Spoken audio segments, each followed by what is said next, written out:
Welcome back. The National Executive Committee of the ANC met in a special session at Irene, Pretoria yesterday to consider recommendations from its 6 officials on measures that will enable the party to unite, renew and restore its integrity. For more on this, we're joined by Pule Mabe, the ANC spokesperson, on the outcomes of from this meeting. Good evening. Thank you for joining us. Now, renewal and unity, these are the things that have come out, the issues that came out of the NEC. Some would say that renewal and integrity, unity, all of these things are what the ANC is facing is a crisis of identity right now. Yes. And in order to make themselves more relevant in the next elections. What is your comment on that? Well, I'm not sure whether the ANC would agree with you entirely on an identity crisis. Of course, an organization like ours from time to time seek to renew itself. I think I made a mistake. I didn't greet your viewers. It's very important in our culture, you know, because when we emphasize the issue of unity, we immediately go on to outline the kind of steps and measures that needs to be done. In this instance, we noted a retreat that was held by officials last month to effectively outline what are the things that will be able to guide and govern this renewal program. And in this regard, we had pointed to critical pointers. One, restoring what we call operational trust, making sure that members and leaders could be able to disclose and talk to one another about their own meetings. Being able to deal with no hidden meeting. Yeah, well, deal with such. Make sure that when there are meetings, details of those meetings are known. What is being discussed is also known. This is part of making sure that you dismantle lobby groups, whether they are post or pre-NASREC lobby groups, but also restore the trust of the leadership. Make sure that our own leaders could be able to talk and confer to each other openly without suspicion. Also make sure that where there are meetings, including meetings with business, such details could be made could be shared in the organization, so that later on we do not pick up stories of someone who might be wanting to lay claims that they have donated this or that monies which could not be traced within the coffers of the organization. But most importantly, assert and affirm the communications protocols as agreed upon by the 54th National Conference, so that we are able to begin guiding the sort of statements that our own cadres make for and on behalf of the organization, because it is important that that which unite the members of the ANC should be the unity of the organization. So there is no identity crisis. In 106 years, we can't be losing our own identity. From time to time, an organization like ours needs to inspire the hope of our people, which is the new cusp that we are driving, renew the kind of confidence that exists from amongst our own people, reassure our people that in discharging our leadership responsibility, we are effectively driven by one objective and one objective only, which is the creation of a national democratic society. Okay, let's come back to the statement that was released on the NEC statement. One of the things that was mentioned was the Job Summit and the response of the ANC to that. There were huge amounts of money that was raised at the Job Summit, 20 billion US dollars. Now, how will this investment or these investments translate into actual job creation and economic recovery for South Africans? Well, Mahindra, thanks for that question. Quite progressive and helpful to the kind of problems that we are engulfed or faced with here in the country. You would know one of the things that the NEC did, especially on that point, was to affirm the economic recovery plan that was announced by Minister Tito Mboweni during the medium-term budget policy statement. Which economic recovery plan began to say, how do you move our country out of contraction? Place it on a firm point of recovery. What are the sort of jobs that could be created in the short term to be able to relieve especially our youth, so that they become active participants in the economy? So all of those things have been outlined. You would also know that government departments themselves, where the ANC is in charge, have been given a firm mandate to begin identifying those things that could be pointed out to as quick wins, and say, perhaps in the Department of Small Business, these are the things that we could be able to do through entrepreneurship development to try and address the problems that we are faced with.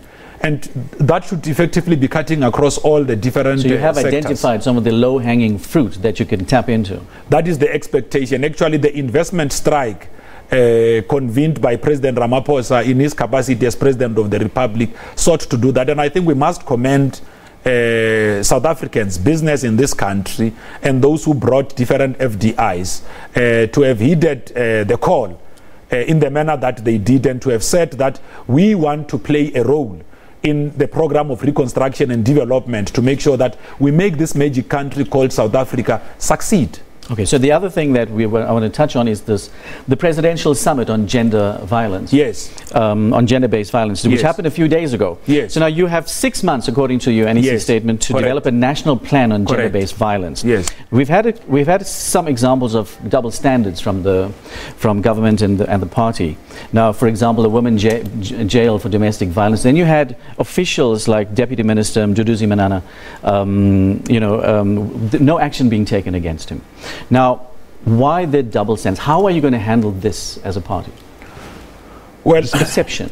Well, first, we must commend the President of the Republic, President Madame Cyril Ramaphosa, for the kind of gesture and action they had taken to convene on behalf of the government of the people of South Africa an important summit like the gender-based summit, but also make sure that we tie them up to the deadline that they had agreed, because they said that within 6 months a clear indicative program must be developed and rolled out on the kind of measures that will be undertaken to be able to fight the scourge of gender-based violence.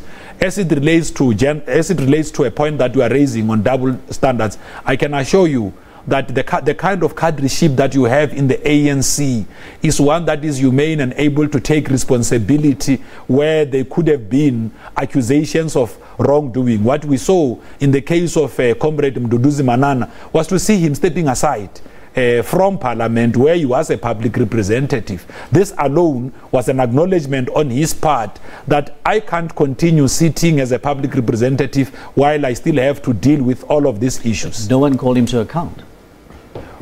Well, I can tell you now that there would have been engagements at the party level.